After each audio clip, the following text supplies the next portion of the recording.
Okay. So I have here the Lovers card. The depiction is very different here, but this is the Major Arcana. Number 6, which is the Lovers card, choices and trust. Okay. So choices, excuse me, and the 7 of Cups, choices and options, mulling over, all the things that could be, all the things that we want to come in, to manifest and to come into being for us. So both of these are about choices and options. And then I also have an energy here of temptation. Okay, we have here the Shadow card, and the Shadow card is the Devil card in the traditional Rider-Waite deck. This is about things that we have a really strong affinity to, a pull towards, that we feel might not be completely good for us, but nevertheless, we are very drawn towards it. And then with the 7 of Cups as well, this is about temptation, okay? Looking at our options and being tempted by other options. So, needless to say, I feel like it's going to be a very exciting month. I'm hearing the word juicy. So there might be juicy gossip, juicy details, juicy, love affairs, juicy love advances. Okay. And so I feel that it's going to be it's not going to be boring. It's not going to be boring at all. So let me talk to you first about the imagery that came out when I was shuffling the cards. And the word that I heard was a feast. Okay.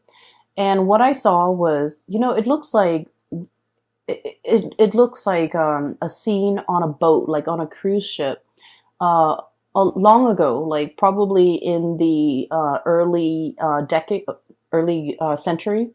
So like 1911, 1920, around that time period. You have this man, he's at a dinner table at on a cruise or in a very extravagant restaurant, right? So he's got a suit on, a tuxedo, like a black and white tuxedo on. He's dressed really, really nicely. He's about 30 years old. And he sits down at a table with tablecloth. And the waiter, and I just cannot express how decadent the environment is. I mean, it's got tablecloth. It's a fancy dining place. And the waiter comes in with the wine list and comes in with the special. And the waiter is just like, what would you be having today, sir? It seems as if the waiter has seen him there many, many, many times. So this is a man that, has a lot of wealth, and he's able to afford dining at this really extravagant restaurant or venue on a regular basis. But I do see that he's there by himself, but he's able to be there. He's able to have the money and the resources in order to dine there. And the waiter's just like, what will you have today, sir? And the man says, I want everything. Okay, I want everything. And this is, so it happens that this is a seafood restaurant. That's what I feel. And so the waiter comes back a moment later, possibly like 15, 20 minutes later, once the food have been prepared. And he comes in with this platter. It's a huge platter. It's enough to feed a couple of people. But he brings it to the man's table. He opens up the lid, and you see a lobster in the middle, oysters on the side of it, oysters on the side. And then there are, a variety of dipping sauces. And there are also different platters with different types of seafood prepared in different ways. Okay, so I feel like, he's ordered a feast. He's ordered a lot of things. And he does it because he can. Because he has the wealth and he has, the resources in order to do so. I don't see him eating it. The scene just cuts out. So, first of all, let me talk about this whole concept about a feast, okay? And I feel like it's really drawing my attention to a feast or famine type of an environment, okay? I feel like you're that man. you're that man in the nice clothing, the tuxedo, in this really beautiful, extravagant restaurant. And you told the waiter, I want everything. Okay. And I feel like there might have been a period of time in your life where you wanted everything, but you couldn't have everything. Maybe out of financial constraints, maybe out of a sheer sense of discipline, or maybe the opportunities were scarce, or maybe you were operating from a place where you were, denying yourself of nice things, of extravagant things, because you thought it was frivolous, right? And so I feel this concept of feast or famine, I see a lot of people who might be in the, like the fitness industry where, you have to present yourself a certain way. So you might have to go on binge dieting, like, heavily monitoring your water and your food intake. And so there might be bouts of time where you're binging a lot on certain foods to bulk up. And then there are times when you're, required to drastically lose the weight or tone up or shape up in some way or some fashion.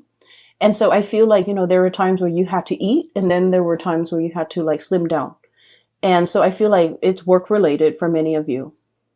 I also feel for many of you, you might have been working, literally working really, really, really hard. Okay. The things that were given to you, or I'm sorry, the things that were in your life were things that you had to work hard for, sweat and tears, like the whole concept of like things were not handed to you on a silver platter, and you had to go out into the world and hustle and scramble for all your resources.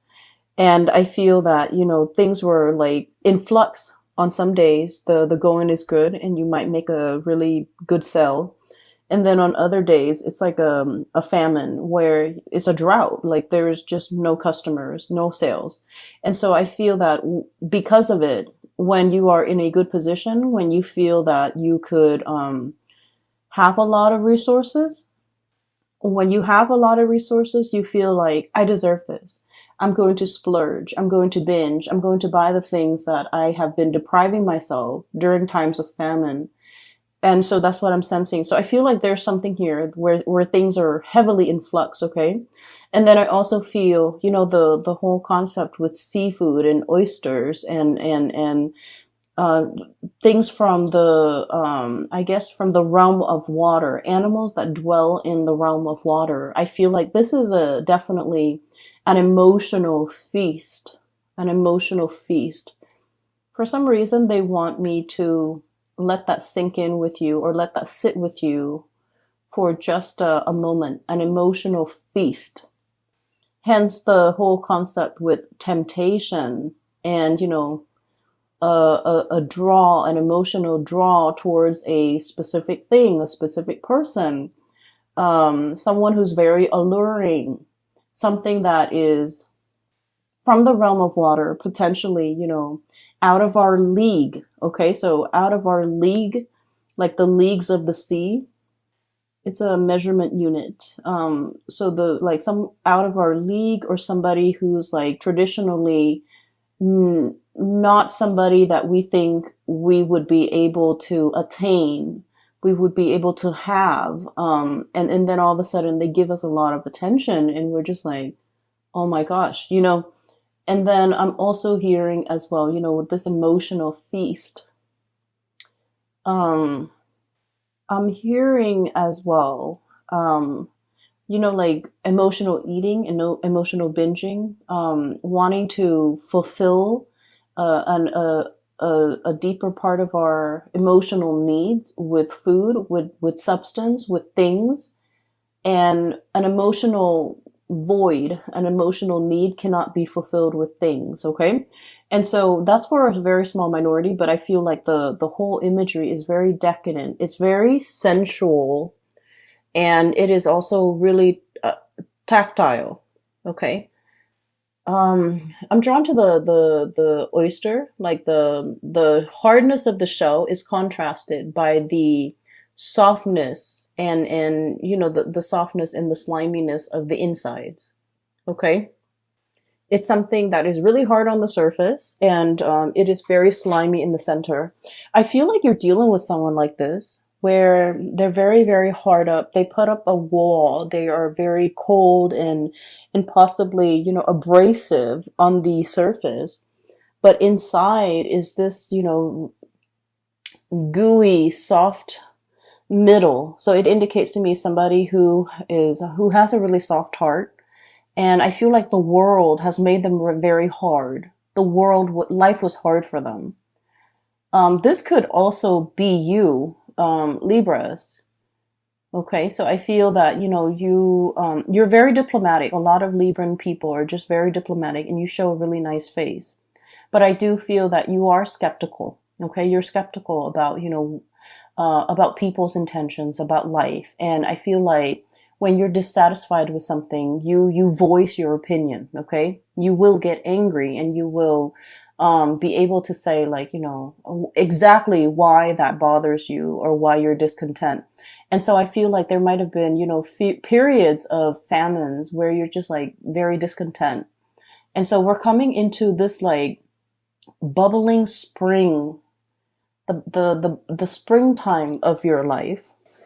And what I'm seeing as well is with this whole concept about, that gushy center, feeling your heart soften all over again, and being able to live your life more from that heart space rather than letting that abrasive, hard, I feel like, gritty outside or exterior get to you. Okay? So it's a very, very central type of a reading, and I'm going to talk about, the cards individually. So, first of all, moths to a flame. Okay, so I have here this is the Five of Cups, and it's also the Firefly. Okay, so this is like um, a a flicker of light, somebody sending out their intentions, making their intentions known, drawing attention to themselves, and especially, winged animals, especially insect. They are messengers. They're all about being able to communicate. And I feel like there is an emotional message here that somebody is communicating to you. But I feel that they have that hard exterior about them. They might have been burned in the past. They might be a little bit shy. They might not know how you are responding to them. They might not know how you feel about them. They might be very hesitant about your ability. They might be very hesitant about how to initiate contact. Okay, so it's not like a calling, like, I can pick up the phone, or I can text you, or I can, shoot you an email. It's not that simple. I feel that it's somebody who is at odds with their emotions and how they feel about you. And crowning this is the Hangman, which is waiting, a state of suspension, waiting waiting for information, waiting for a situation to turn around, waiting for some type of a breakthrough so that we understand what we need to do. And with this praying mantis, once again, female mantises, they when they copulate, they eat the heads of the male mantis. Okay, and so once again, the whole concept about eating, and also I just feel like, the imagery surrounding this is there's an element of risk and danger and, losing face. Okay, literally losing your head, losing face, not wanting to reach out to somebody and have it on read, where the other person read the message, but they don't respond, not wanting to be embarrassed. So I just feel like you're dealing with someone who's not really sure about how you feel about them. And they are as well they might be very confused about their feelings. They might be feeling things, and all their emotions are very bunched up, and they don't really know where to begin. Okay? It's like fumbling in the dark. That's what this Five of Cups feel like to me. There's not enough light. Even though the animal is casting light or drawing in light, but you're only seeing like, kind of like Morse code, like sparks of light. It comes and it goes, and it's not enough light to guide you, to show you the way. And then furthermore, we have the moon, which is all about confusion. It's all about this really nebulous sense of emotions. Okay, like emotions overwhelming us, feeling things on a very like empathic psychic level, including feeling things on a very deep emotional level, but we can't really make sense of it. Things are foggy, things are hazy. We're navigating an environment that can feel really uncomfortable because we can't really see what's 2 feet in front of us. And so I feel like there is a situation here where someone is feeling things so strongly they about another person. It's a mixture of really complicated feelings, love, hate. I feel, um, and unexplicable, like wanting somebody, but at the same time, it's like, oh no, that's not, my usual type, or that's not, that person would never go for me, or even it's like falling in love with someone who you would classify as an enigma. It's someone who is mysterious. It's somebody who is confusing. It's somebody who is confused about their feelings for you. And so there might be a mirroring energy where you're one day they're like very affectionate and the next they withdraw. And you're kind of confused as to, do they like me or do they not? Do they want to get together or do they not? And I feel like someone's feeling is very strong. It's overwhelming almost. It's overwhelming where, the first thing you wake up, you think about this person. The last thought on your mind is of this person right before you go to bed. So it's borderline obsession. I don't feel you have a lot of good cards here. And so I just don't feel like it's a bad person for you. I don't feel like there's toxicity, like just bad things. I just don't feel like an icky, yucky vibe from it. I just feel like something is very strong. It's very pure, but you're having trouble even verbalizing your feelings. You're having trouble making sense of it. And honestly, because of all the choices and the options and the whole concept of famine and I want it all, you might be in a situation where you want to, um, where you want multiple people. You might be dealing with multiple people.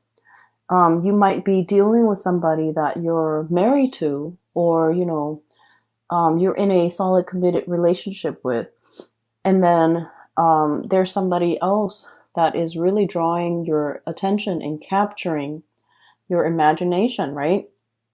And then I also feel like you might be, doing a lot of experimentation, like dating, finding out what works for you. And we're in this period where there are so many choices. Once again, 7 of Cups. And actually, there's a lobster here. And surrounding the lobster, not oysters, but snails. Okay, so I just feel like, you're in a period where there are so many options, where there are so many choices, where there are so many possibilities. And look at those shells. They're so pretty, different colors. And you're kind of like this lobster, trying to, look at your options, weigh out your options. And so I just feel like, it's definitely, there's no famine here. This is a period of time where there are so many options in love and romance, where the real challenge is figuring out what works for you. And as well, this is the shell depiction here, lots of choices, lots of option. And so you're in a period where you have a lot to choose from and the temptation is really strong. You might have, the affinity towards multiple people. We have here the choices, the Lover's card. This is a very strong sexual energy. Okay, like it's a really strong physical connection with another person. Um, it's like finding our counterpart, being able to, it's like feeling very, very strongly passionate, obsessed, even consumed with our emotions for another person, and it flows mutually. So I definitely don't think this is unrequited at all. I feel like it is very strong, and in some ways, um, I just feel like you're fighting yourself. You're fighting yourself about how you should react. Seven of Wands, okay, holding yourself back. And I also feel like, your friends, your family members, the people who know you well might have, their opinions about this connection, about this person. And they might be telling you, what are you doing? Excuse me, they might be telling you, like, what are you doing? Why are you with this person? This is not a good match. Or, they have their opinions. Everyone has their opinions. You might be dating two people, and people are just like, what are you doing? Why are you doing this to two people? Or you might be dating multiple people and you're okay with it because this is a period of feast for you. You understand what it means to, have gone through a period of famine, and now you're in it. You just want to indulge. You want to get your hands dirty. You want to embrace life. You want to take up these opportunities because, you understand that it doesn't come every day. This is not, any time of the year, any time of the day. This is something very special. And so I feel like, if people are judging, or if people are giving you, advice and you've never asked for it, it's like unsolicited advice. You're not going to give them the time of day. And so there is a partner here